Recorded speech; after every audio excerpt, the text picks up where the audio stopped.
All right, so thank you very much. Good afternoon, everybody, and welcome to Mass General Hospital's annual celebration of women in medicine. My name is Nancy Vergati. I'm the director of the Office of Women's Careers, and it is our privilege every year to host this event to celebrate the many accomplishments of the now more than 1,400 women who are faculty members at MGH. So we're so glad that many of you have been able to join us today. We gather every September, which is Women in Medicine Month, to celebrate the accomplishments, big and small, many in number, of our female faculty. And today we have a special guest who's Dr. Peter Slavin, who's able to join us. And I will ask him, while he's in the middle of his lunch, to say a few words and honor and announce some of the honorees. Thank you, Nancy, for catching me in mid-bite while I was eating my lunch. But thank you, more importantly, for inviting me to participate in this event. I look forward to it every year. Nancy said we are very fortunate to have a large number of women on the faculty here at MGH, and this month is a wonderful opportunity to celebrate the contributions that women make to our faculty and to the hospital overall. Sure. As many of you know, we established the office that Nancy now heads, the Office of Women's Career, a number of years ago, more than 20 years ago. It was initially led by Nancy Tarbell, but when she shuffled over to the medical school, we were fortunate to have another Nancy lead the way. I guess it takes a great Nancy to run this Office of Women's Careers. We are definitely making progress, not only in increasing the number of women on our faculty, but finding better gender balance vis-a-vis the men on our faculty. Clearly, if you look at the incoming House staff, the people who are being appointed to the faculty for the first time, at this point it's about 50-50 men and women, which is where it should be given sort of the nature of students graduating from medical school. But we clearly obviously have some work to do as you move up the ranks of faculty, where the gender balance is not where we'd like it to be, but we're definitely making progress in that regard. This year I wanted to pay special attention and recognize 11 women on our faculty who were promoted to a full professor, I believe 6 of whom who are here with us today.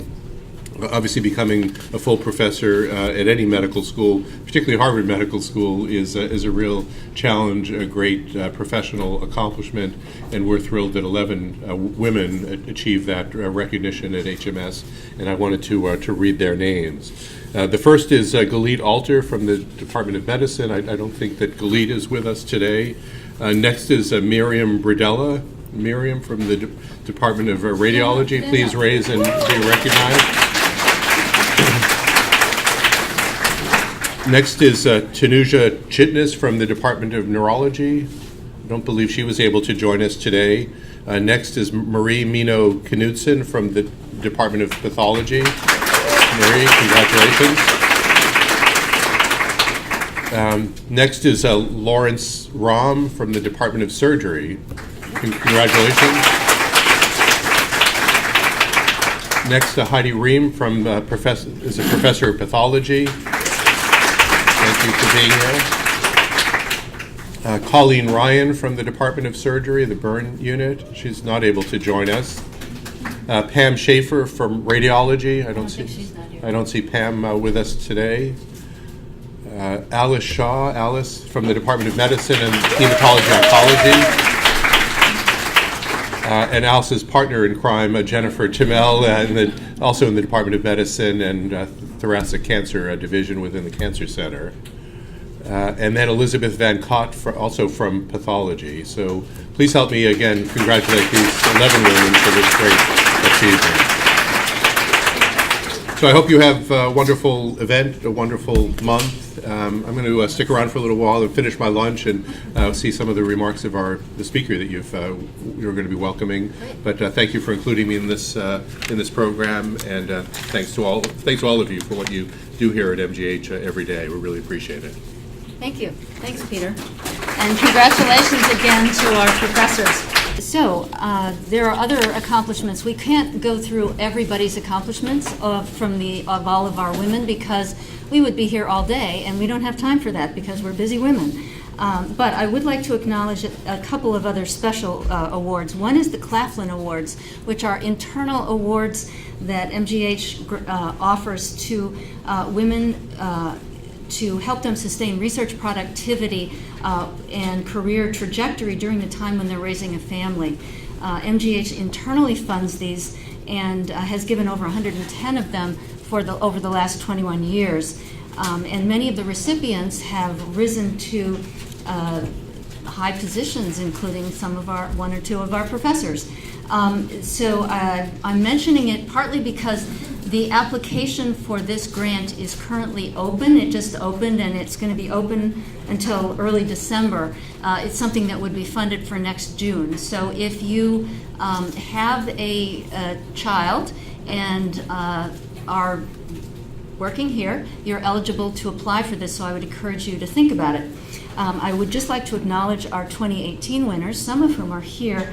I'm just going to read all of the names, but raise your hand if I raise your name. Kimberly Blumenthal. Yay. Laura Dichtel. Yay. Jenna Galloway. Emily Heil. I don't think is she? No. Karen Nanji and Corey Zackerson. So it's quite a distinguished group. I also wanted to acknowledge that another first that occurred this year is we have a POTS mentoring award for senior mentoring, which is given out one a year, which is a big deal. And this year we had a woman win for the first time, and it was Jennifer Temmel. And she's not able to be here, but we want to celebrate her as well. And then finally, I actually want to acknowledge Dr. Keith Lillimo, who's the chief of surgery. Not a woman in medicine, but he has helped a lot of women in medicine advance by his wonderful leadership in the Department of Surgery, and he was recognized at HMS, so I think we ought to recognize him for his great work. Okay, so finally, before we get to our program, I wanted to let you know that on the, over there in the table in the back is Dr. Jean Cligg from the Department of Emergency Medicine. She is one of the members of the Joint Committee on the Status of Women, or the JCSW. That's a committee of the Dean of HMS. And it's a wonderful opportunity for women who want to address women's issues, to network with women across the university, and we want to encourage you to think about joining and being part of that. There's information that Jean has about the committee and how you can sign up. So we'd encourage you to look after today's event. Before I turn over the podium and introduce our speaker, I would like to acknowledge a couple of other people from the Center for Faculty Development, because that's who is hosting this. One is Donna Lawton, who is the Executive Director. Donna, do you want to raise your hand? Another is Ann Skazensky, who is the Senior Program Manager, and she is somebody who really helps make all of our programs go, and she knows a lot, so feel free to draw on her expertise at any time. And then we have Dennis Brown, who's from the ORCD, the Office for Research Career Development. And then finally, nothing would ever get done without the people who really make it happen. And those are Nicole Davidson, Katie Lawrence Rodriguez, and Brenda Vega, who are all here. So we want to thank you as well. Okay. So the second part of our event, besides celebrating everyone, is to have a speaker to come and reflect for us on the situation of women in medicine. And this has certainly been an interesting year, so we picked what we thought would be just a perfect speaker. And that's Dr. Kathy Rexrode. Kathy is the chief of the Division of Women's Health in the Department of Medicine at Brigham and Women's Hospital. She's an associate professor at HMS. And she is also the director of the Office of Women's Career. So she's the director, she sort of has my job at the Brigham and Women's Hospital. Her career has been it's a unique one because she's focused on women, both women as patients and advancing that, but also women as professionals and advancing careers. In her research work, she's focused on gender differences in cardiovascular disease and has written many, many publications and gotten many, many grants and is quite a leader in that field. She's also, as I said, the director of the Office for Women's Careers and has been integrally involved in promoting the advancement of women at Brigham and across HMS. So we're delighted that she was able to join us today. And the title of her talk is The Interwoven Journey, Women's Health and Advancing Women Faculty. Welcome, Kathy. Thank you so much.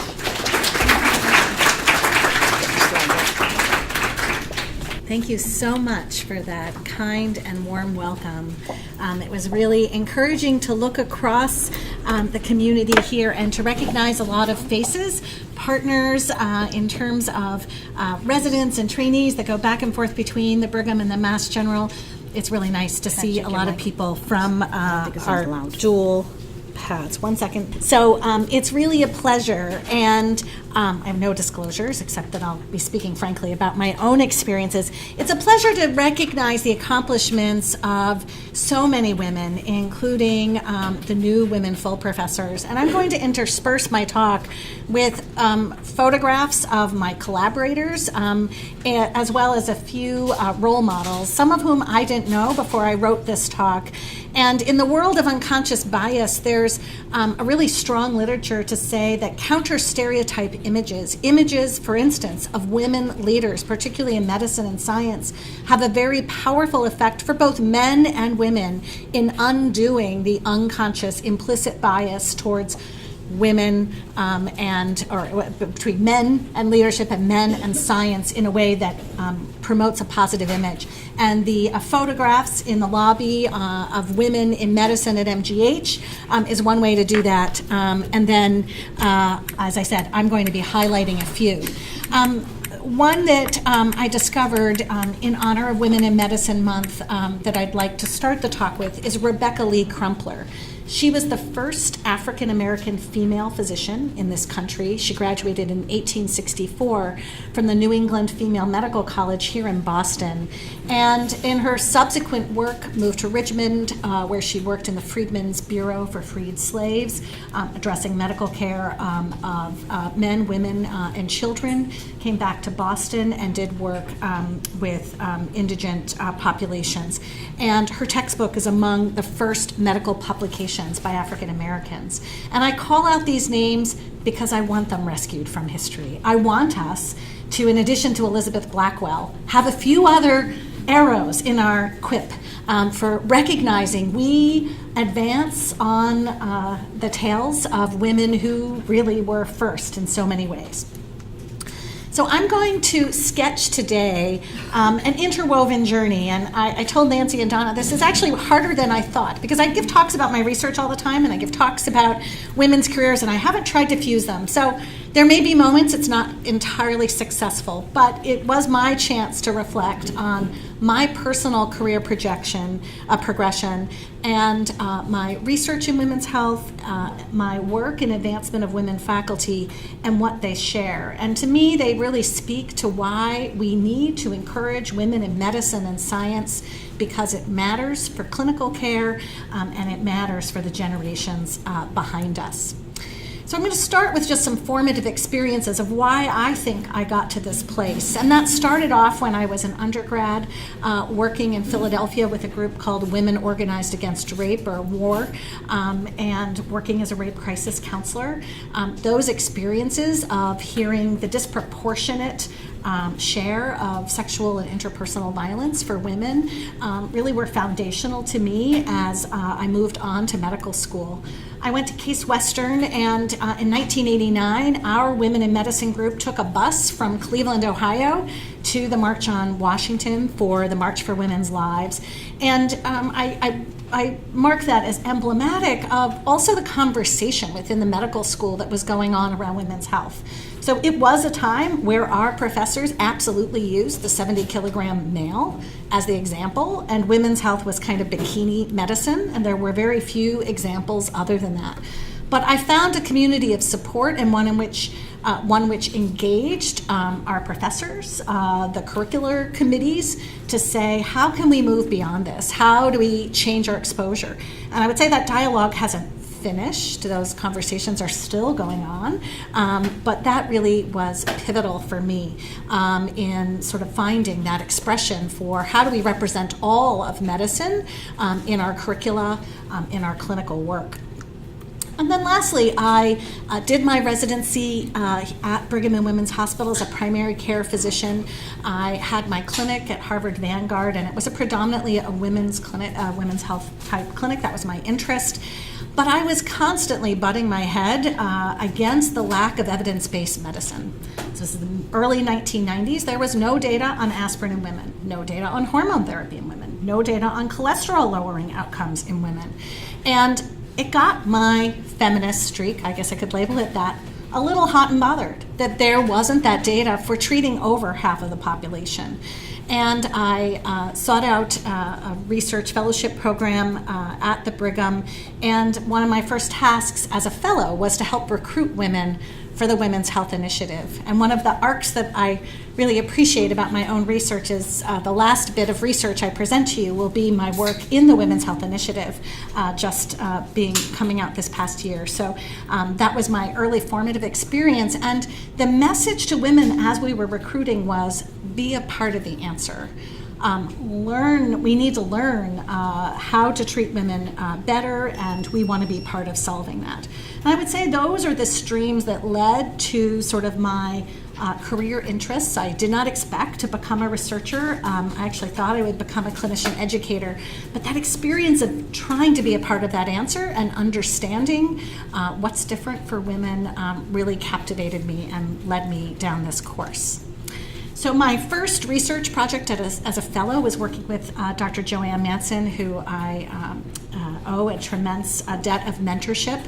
And that first project was about body mass index and stroke. And I had the opportunity to work in the Nurses' Health Study, a really landmark study. Now there are 3 cohorts. The first started in 1976, looking at cardiovascular disease, which was my interest. But my first project was in stroke, and it was because nobody else was interested in stroke. So there were a lot of people publishing in coronary heart disease using that data for CHD and myocardial infarction, and nobody had looked at stroke. And so my first project looked at the role of adiposity and risk of different forms of stroke, finding that, in fact, we didn't even have the WHO criteria for obesity. The highest category that I looked at for this study was 32 or more kilograms, that there was a significantly increased risk for women, particularly for ischemic stroke, and importantly, that the relationship was different for hemorrhagic stroke.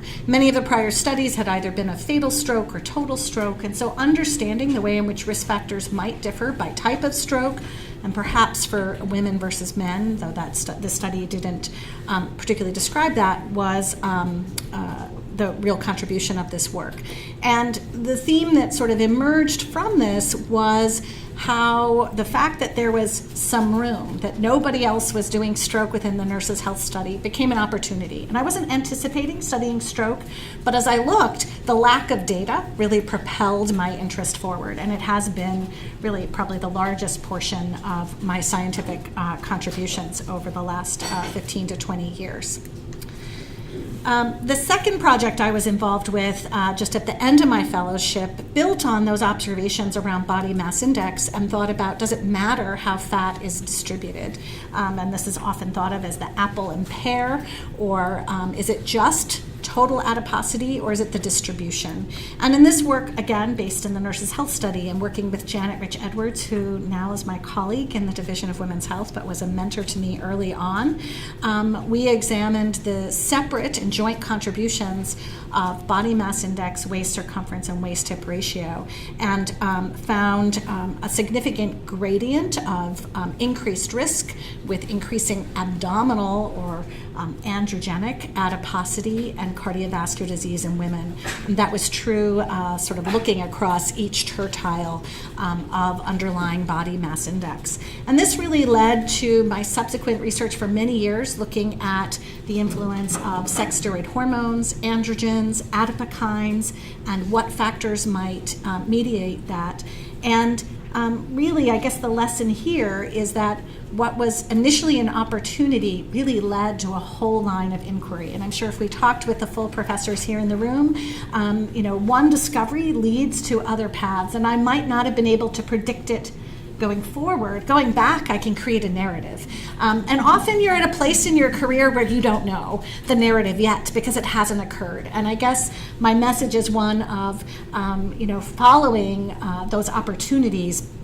The narrative often will evolve, and one piece leads to that next step in the progression, along with the mentorship being so important.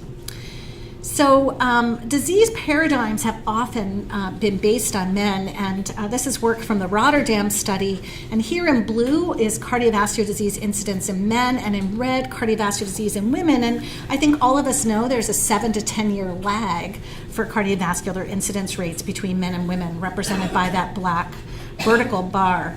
But what is a little bit less well known is that the curves are really different for different diseases. And is there a pointer here on the monitor? Maybe not. So I'll just walk us through. So in the top figure are the curves for men. Blue is coronary artery disease, and red is stroke, the red dotted line. And you can see at every age, past the age of about 55, that stroke is less common in men than coronary artery disease or myocardial infarction. And I would say we're really primed to think about MI and preventing MI. The curves on the bottom here show the trajectory for women. And you can see that while at early ages, in fact, coronary artery disease is more common as a first manifestation, that after the age of about 68, stroke really rises exponentially and coronary heart disease rises gradually. And that, I think, the fact that we aren't sort of focused on that, on the ways in which cardiovascular manifestations are different, is sort of that key of understanding what is different and why. Why might it be that one vascular bed seems to be more affected where risk seems to be more affected? And that's really, again, trying to be part of the answer that my work now leads. I had the opportunity to work with Cheryl Bushnell, who's a neurologist listed here on an AHA guidelines for stroke prevention in women. And much as I was thinking about faculty, there are some sex-specific factors for cardiovascular disease in women, factors related to pregnancy, to hormones, to exogenous hormone use. And then there are factors which are differentially expressed by sex and gender, where either the prevalence is higher or the risk association is higher. And again, I've done work on both sides of that list, but I think we can also think, as we're thinking about faculty, about how these sort of same frames I'll try to bring to our discussion. I'm going to highlight just one more research vignette that factors around diabetes and cardiovascular disease. And that's that diabetes is a more potent risk factor for cardiovascular disease in women than men. And this led to what brought my research full circle back to the Women's Health Initiative, looking at the evaluation of metabolites and metabolite profiles in women to try to understand these sex differences. So we examined metabolite profiles in more than 2,300 women, measuring them at the Broad Institute with Clary Klisch, just nearby. And we really were aiming to try to understand what metabolite profiles might predict coronary heart disease in women. And in work that we published just this last year, we found 8 metabolites that were associated with CHD, both in our initial discovery set within the Women's Health Initiative observational study, replicated among a different cohort of women in the hormone therapy trials, and then replicated in the PrediMed cohort trial, Mediterranean trial, of both men and women. And these pathways included eicosanoids and hydroxyphosphatidylcholines, which are products of arachidonic acid metabolism linked to inflammation, glutamate and glutamine, which have previously been linked with insulin secretion and metabolism. And even when we adjusted for all of those metabolites, we found one novel factor, C34-2 hydroxyphosphatidylcholine, that was associated with more than a 4-fold risk among the women who were in the highest quartile, and significantly changed risk prediction above and beyond what's offered by the Framingham risk score. And that held up in multiple subgroup analyses on the right. And so I offer this as historically we have often defined disease according to male norms. Many of our studies have predominantly included men. And yet if we flip that, we may find new pathways that will influence disease in both men and women by trying to understand sex differences and why disease manifestations might differ between men and women. And we're just starting right now the analyses on this same metabolomic profiling and ischemic stroke. So I'll transition. Part of the reason why I think that women's careers and women's health and women faculty are connected really goes back to, as we study the history of medicine and gender bias in medicine and gender bias in our evidence base. And so, as many of you are aware, up until recently, and there are now requirements for reporting by sex as a biologic variable, but in published research just reviewed in 2016, sex was unspecified in cell-based culture in up to 76% of studies. Male models were used in up to 80% of studies. I was on a study section that was reviewing diastolic heart failure, and all of the models were based on male animals. And yet we know that diastolic heart failure is, a disease predominantly of women. And the fact that that hadn't occurred to the person writing the study, or what did occur to us as reviewers, or at least me as a reviewer, we need to change that. In trials, we've had a little bit more representation than those first two, but still 2/3 of the study participants are men. And yet we know that in terms of clinical care and certainly in terms of decision making, women are in the majority.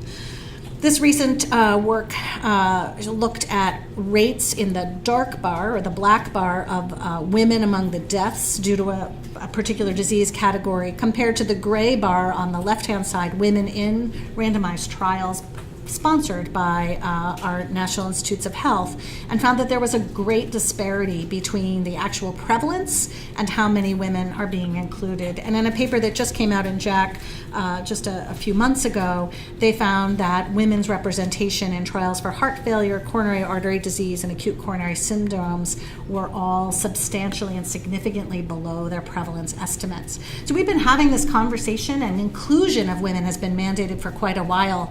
But this is another place where we haven't been able to budge the bar as far as we would like in order to have equity of information. We have now new guidelines and new requirements by the NIH to enhance reproducibility and rigor, to consider sex in the design of studies, in tabulating and collecting data, in reporting sex-specific data so that we can do meta-analyses by sex and to report such data. But again, these guidelines are only even relatively recent, and we still have catching up to do even with funded studies. And in what is perhaps my strongest case for why we need more women in medicine, a paper that was published just recently, just a few weeks ago in PNAS, looking at Medicare data and all of the acute coronary hospitalizations for MI in the Medicare database, and looking at concordance between physician provider, and patient gender. And what they found was that there was a slight advantage if you were male, having a male doctor, but very slight, not statistically significantly different. But if you were a female patient seeing a male doctor with chest pain, your odds of survival, this is survival, were substantially and significantly lower than if you saw a female physician as a female patient. And they found a really interesting effect, which is that male physicians were more effective in treating female acute coronary patients when they work with more female colleagues and have treated more women in the past. So we need, for the sake of all of us, to be influencing the environment. Women's health is not the purview of women faculty, but it is not coincidental that women's health has expanded and conversations around the effects of sex and gender have risen exponentially with the rise of women in medicine. So this is my transition to why we need women faculty, among others, but somewhat alarming data that merits its own discussion another time. So I'm going to start with another first, Alice Hamilton, who was the first female professor at Harvard. She was a leading expert in occupational health, and she was first appointed to the faculty of Harvard University in 1919. She studied occupational illnesses, was also a humanitarian social welfare reformer. And she said, "Yes, I am the first woman on the Harvard faculty, but not the first one who should have been appointed." And I'd like to point out that the first female medical student was not admitted to Harvard Medical School until 1945. So there's a lot of catching up we've had to do. We can thank Alice Hamilton for at least blazing the way. So this is data from Harvard looking at women in full-time faculty rank by rank here, starting at the top in blue is instructor, which is over 50%, so half of our faculty, and at the assistant professor rate, currently about 44%. You can see we drop off quite a bit at associate, 31%, and we just hit 20% of full professors, in part perhaps to the 11 of you, to rank at Harvard. And that is really what led to my interest in becoming a part of the JCSW, now probably about 10 years ago. Maureen Connolly is pictured here. She's actually been a huge proponent of thinking about gender and promotion and how to improve that, as well as supporting the work of the Joint Committee on the Status of Women. And I did find a community of women who were actively thinking about how do we remove those barriers, as well as how do we remove the barriers between our institutions. How do we learn from Children's and from the Quadrangle and from the Brigham and from MGH and Spalding and Cambridge Hospital, all of them together, which was really incredible. It also offered me my first real leadership opportunity in leading a committee. Donna Lawton and I met over that committee where we were organizing a child care summit for the year, sort of our pinnacle event. And I recognized that the skills that I had been using to lead team science were actually the same kind of skills that translated into leading committees and other kinds of teams, and discovered that that was a place that I wanted to grow. And just about a year after that work, maybe a little bit more, Carol Nadelson, who was the founding director in 1998 of the Office for Women's Careers at Brigham and Women's Hospital, was stepping down from the Office for Women's Careers. And in 2012, I took on that role, which, like Nancy's role, is across the entire hospital. And that really catalyzed my interest and my responsibility for thinking about removing barriers for equal advancement of women within our institution. That really led to me thinking there are lots of concrete things we can talk about, but about culture and gender bias. And I'm going to try to spend most of the last minutes of my talk really thinking about this and thinking about how we can concretely address these issues, and again, building on our examples from the past, really continue to advance women and create equity of opportunity. So just a little bit of data. Many of you may be familiar with the work of Joe Handelsman's group from Yale and their study in 2012 in PNAS, which showed significant gender bias in evaluating resumes for lab manager positions. And this study was sent to division and director chiefs throughout the country, both men and women. And there was an identical resume, one with a male name, one with a female name, so they were the same resume, just a different name. And the male applicants across the board were offered a 14% higher starting salary and more career mentoring commitment than the identical application that had the female name on it. And faculty gender did not affect those responses. That's the internalized implicit bias. Women versus men and science, or leadership. And the mediation analysis showed that the female student was less likely to be hired because overall she was viewed less competent. And I think this really speaks to this implicit bias. How do we undo this bias towards intelligence, towards leadership, towards science and women, because it is there. And we like to think of us as being data-driven, but our implicit biases are not data-driven. For some of you who trained at the Brigham, this may be a very familiar photograph. For anybody who reads the Globe, it may be a very familiar photograph. This is Bornstein, which as it was up until June, where all of our grand rounds take place. It's our one large amphitheater in the entire Brigham. And on the walls were portraits of former department chairs, only former department chairs. And the Brigham did not have a female department chair until 2013. And I'm happy to say that the two that we have hired since then are still there, which meant that there were no women on the walls. There was one Asian male, otherwise they were white men. And think of how different it feels if you walk into a room and this is what you see, or if this is what you see. That's culture, and it's bias, and it's sending very powerful messages about your potential future. And this is where our medical students, our residents, our young faculty come to seek learning. And if you dig a little deeper, as we'll go through, we can look at, well, who else is behind the podium? We can go through each of those. I'm happy to say that in June, the Brigham took down all these portraits and returned the portraits to their departments where they should be treated with honor. This is not to discredit the achievements of these department chairs. These department chairs, not my fictitious, I should say, this does not exist. But to say, how do we create a wall? How do we create the culture that really gives a message that there is equity of opportunity and leadership? And again, that's a separate discussion, but I think once you start seeing it, you can't unsee it. And we can think about how do we send that inclusive message, which affects women, it affects underrepresented minorities in medicine, it affects other groups that have been historically excluded. So I'm going to focus on equity of opportunity. And we know that women are equally interested in leadership as men. It's not that they have equal aspiration to leadership positions. They find equally important holding a leadership position, and they're equally willing to take on time-consuming service tasks.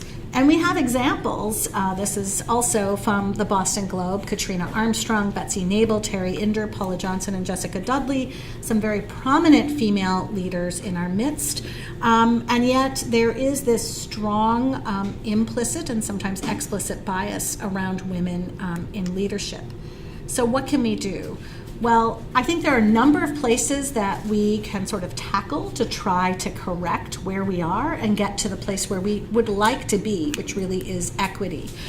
So one place to start and focus is on procedures and policies, and particularly search committees. How are they constructed? What kind of examples, what kind of training are they given?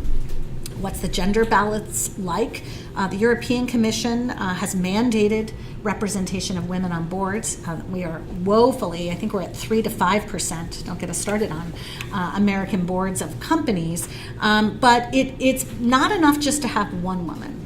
In fact, studies would say one woman is maybe worse than no women, or one underrepresented minority worse than none, because that person then has to speak on behalf of all and is viewed with a certain amount of suspicion.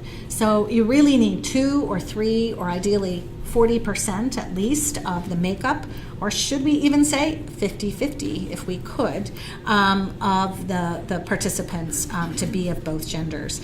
And I've been very involved in the last few years in the group on women in medicine and science from the AAMC, and we have a gender equity toolkit, which will be coming out shortly, with sort of really getting into the nitty-gritty of how can we design the process to be more fair. That includes the criteria we're using for evaluation of the candidates and training of the interviewers in things like implicit bias.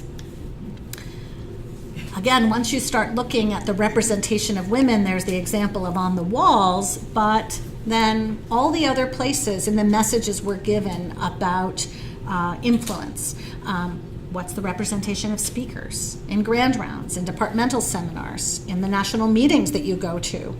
And how do we design our processes so that we're thinking about all of the aspects of planning, who is on the committee, as well as tracking the results to see if we're making the improvements we want? Often when presented that data, the group will say, oh, I didn't notice that there were no women on the keynote list. We notice it when we're in the audience, and we have to find ways to bring that to attention and to sort of recognize that it has a powerful impact, again, on the message we're giving to our junior faculty, to our trainees on all levels. And I would say the same is true of leadership. When we start to think about paid leadership positions within divisions, departments, all of it matters, and we should be counting it, tracking it, trying to lobby for being sure that we're having, again, equitable representation. Julie Silver, who's an associate professor at Spalding, published this work just a little over a year ago. She looked by a number of national societies at the awards presented at national meetings. And what was striking was what I've highlighted in red, the zeros. So to the far right is the number or the percentage of women in the specialty. And you can see that with the exception of plastic surgery, they're all well above 35%. And yet in dermatology, in neurology, in physical medicine and rehab and ENT, there were zero. In the entire history of those award categories, zero ever given to women. Again, this is a really powerful message that we don't want to be giving about the importance of women's contributions. She really argues for getting above the zero. And basically, we need the entire workforce. We need the entire intellectual capital. We want to be able to capitalize on the advancement of all intelligent minds, both male and female, or of any gender, non-binary included, to allow achievements to go forward. Pay equity also frequently comes up in my discussions with women. And again, the literature on this topic is somewhat discouraging, but again, I think is a call for us to engage with our leadership in those discussions. In a report from GEM Internal Medicine just in 2016, even after adjusting for part-time status and choice of specialty and a myriad of factors, women earned on average $20,000 less. Before the adjustments, it was $53,000 less than men. So if you made all those adjustments, it's $20,000 less. But I think this is important. 2 of the 24 universities that were included in that study paid women and men equally across the board. It is possible. How do we achieve it? How do we learn from where they're doing it right? How do we create a transparent metric of pay? We are not alone in medicine in having these conversations. It's happening in many other companies as well, but it's important. Even more striking differences in startup funding, particularly in the basic sciences, between early career men and women. And I've heard many conversations, and actually my own history would say that when I was offered my first job at the Brigham, I said, great. I did not negotiate. I later learned that my colleague, who was not a primary care physician resident, who took a very similar job, got 10% more than I did. I think he negotiated. But then we now need to multiply that 10% by the 2% raise every year, the contributions to our retirement accounts. This 20%, this 20,000 becomes a very big number. So we need to learn how to negotiate, but we also need to be sure we're looking at equal pay for equal work and holding our institutions accountable for that. This has been the year of Me Too, and I wouldn't be right in not commenting about it. And I am actually surprised at the degree to which medicine, and particularly academic medicine, has been very quiet. But we know it isn't because there's nothing going on. I think many examples of explicit sexism and discrimination have improved, but we need to recognize that the climate for women has a huge impact on their opportunities for advancement, for retention, for professional fulfillment. We see a big gap in burnout and professional fulfillment in our data at the Brigham. That's mirrored across the board in other institutions, a gap by gender. And Carol Bates and the Group on Women in Medicine Science Steering Committee wrote a piece that came out not, timed in the sort of social conversation, it's time for zero tolerance for sexual harassment in academic medicine. We need to find effective ways to help women and men be able to report sexual harassment when it occurs, and to create environments where we can eliminate that from the barriers for advancement. But I don't think we're there yet. We need to continue to work in that area. And then, just like the risk factors for cardiovascular disease that I think about, there are two areas that are really unique to women. That's childbirth itself and lactation. Obviously, any gender can be a parent.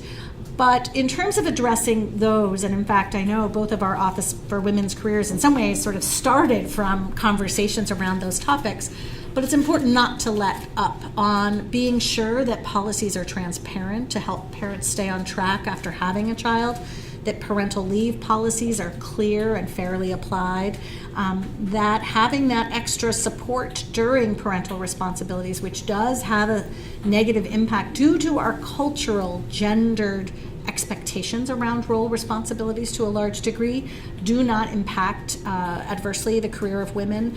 The Claflin Distinguished Scholar Award is one element that helps to try to work to avoid that decrement. Shore fellowships through Harvard Medical School as well. We need to continue to think about availability of lactation rooms for women at all levels, and daycare, that sort of foundation on which my first JCSW involvement started, enhances the careers of both of all faculty parents, but again, disproportionately can have an effect on women. So we can't let up our guard on these issues. So going forward, how do we create equity? Well, Phyllis Carr, your own distinguished leader, has written and thought about this. And I think this circle, which says that we have everything from the policy to academic community to our institutional, interpersonal, and individual. And we really have to think about creating equity in all of those areas in order to really be able to create an environment where we achieve gender equity. So in just some core recommendations, here are Harvard Medical students. We're trying to, for all of you in the room, as well as the generation to come, I think data analysis is key. It's often the foundation for being able to advocate for change, policies and procedures, and transparency of opportunity. One of our departments, Department of Medicine at the Brigham, made a stance that all positions, however small, should be publicly posted to the division or department. So if there's a new assistant fellowship director, that should be circulated. If there is a new clerkship director, that should be circulated, with all able to apply. And what that does is it allows sort of this disruption of, oh, I know who would be great for this job, and the assumption of who the right person is and who might not be interested to be eliminated. And if you put yourself forward, even if you don't get that job, you've just said, I'm interested in a leadership position in this area. It is extremely powerful. Unconscious bias training, mentorship and sponsorship, leadership skill development and career development training. I know Nancy spoke about the performance reviews. We were talking with how do I know about how to get to the next level of my promotion? Addressing that absolutely more frequently, hopefully, but at least on annual performance reviews. And then, as I've said, some key issues for women include flexible work hours, parental leave and childcare, and thinking about the message we set in terms of when we hold our meetings and who can attend based on those things. All of these are really key towards creating, I think, an environment in which all faculty will thrive, but in which, based on our culture, we otherwise will have a disproportionate negative effect for women.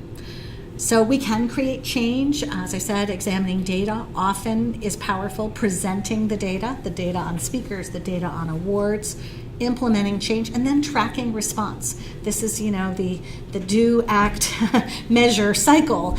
We have to see if we're effective, but if we don't measure it, we are much less likely to change it. Fortunately, there are some terrific areas of support. Several departments have groups for women in medicine. The Office for Women's Careers here, definitely check out the Joint Committee on the Status of Women. Many national organizations have support for women as well, and I would encourage you to look. The AAMC Group on Women in Medicine and Science has a lot of toolkits and other national or sort of resources that can be used for your needs as well. So as I reflected on sort of this career progression of women's health and women's careers, which both have women in them, and it turns out actually do relate a lot more to thinking about how do we remove barriers for clinical care as well as advancement. These were sort of the lessons I felt had helped me most. The first is being true to your values, and I have to say, when I started working on issues related to women's advancement, it felt like coming home to me. It was something I had a genuine passion about, and when you have that feeling, I think you should seize those opportunities. Seeking multiple forms of mentorship, not just content knowledge in your research or scientific or clinical area, but in life mentorship, in peer mentorship, that has been tremendously helpful to me.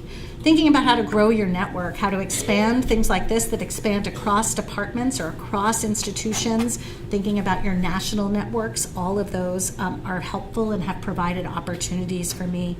And then I wasn't really ready for some of the opportunities that came my way. The Office for Women's Careers job came open about a year before I thought I was ready for it, but seized the opportunity. The same thing was true when the division chief opportunity opened up.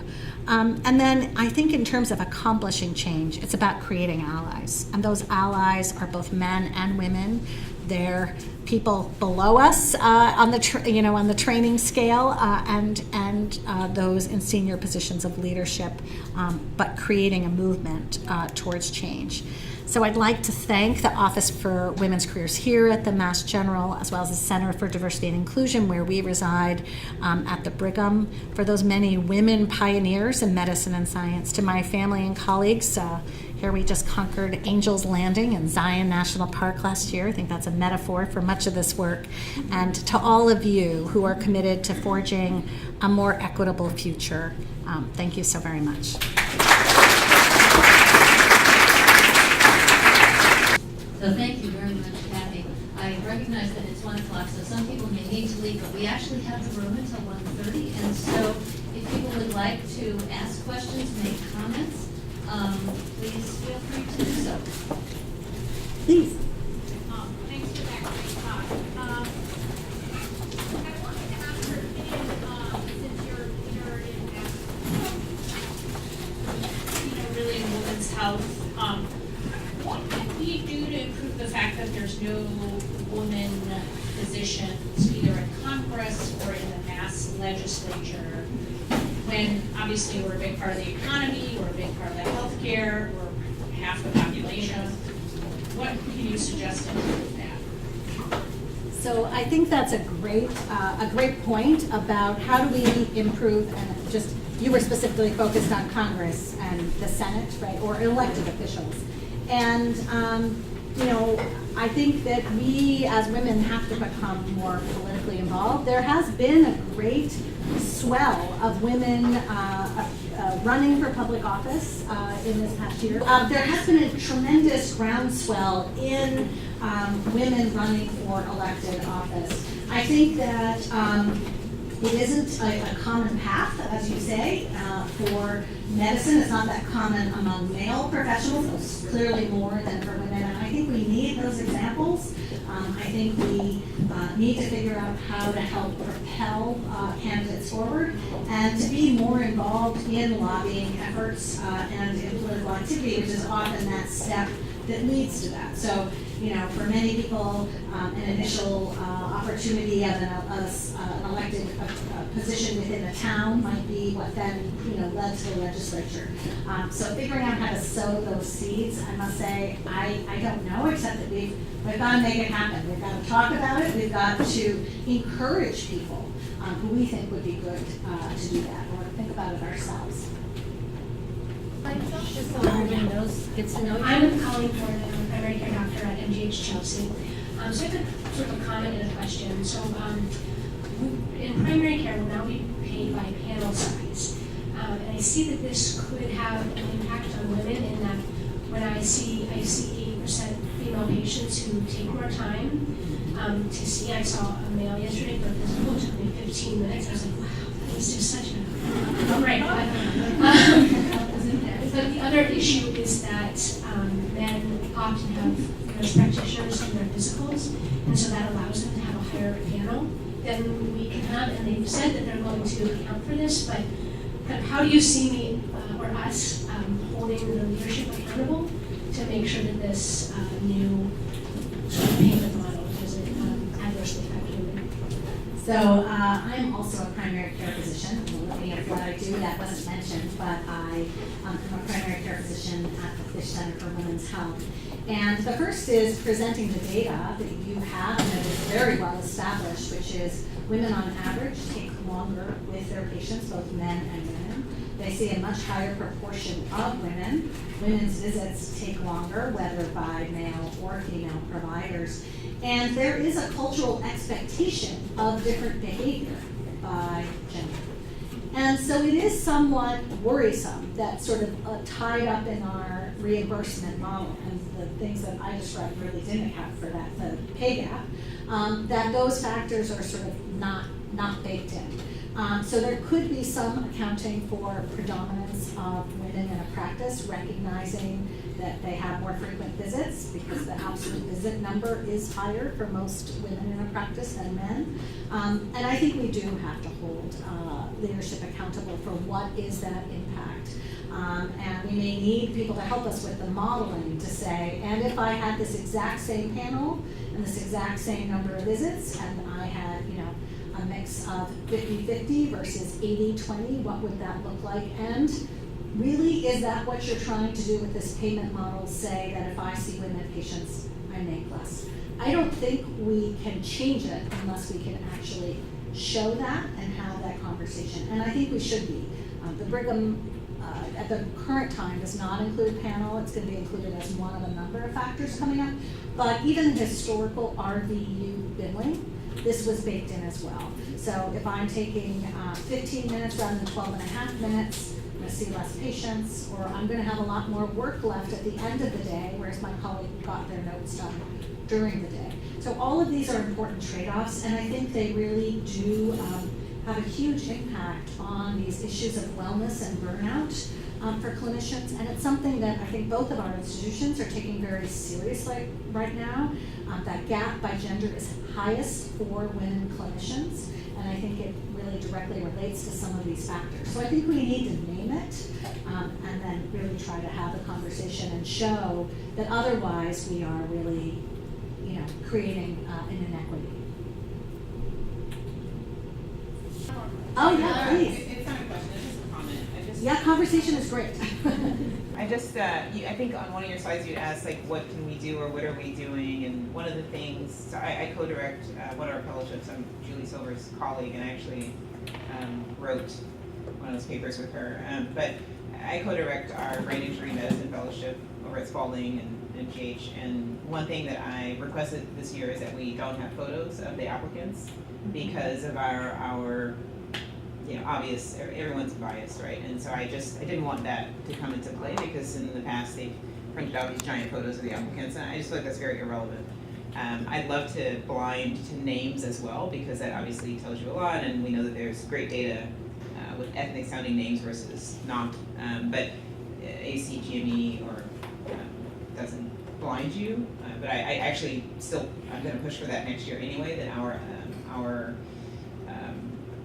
admin person help us find a way to blind those applications. So I think that's helpful, and I think that's just one small step to sort of trying to chip away at how bias influences our everyday decisions. So that's just one thing. I think it's a great example of ways that we can take bias out of the equation.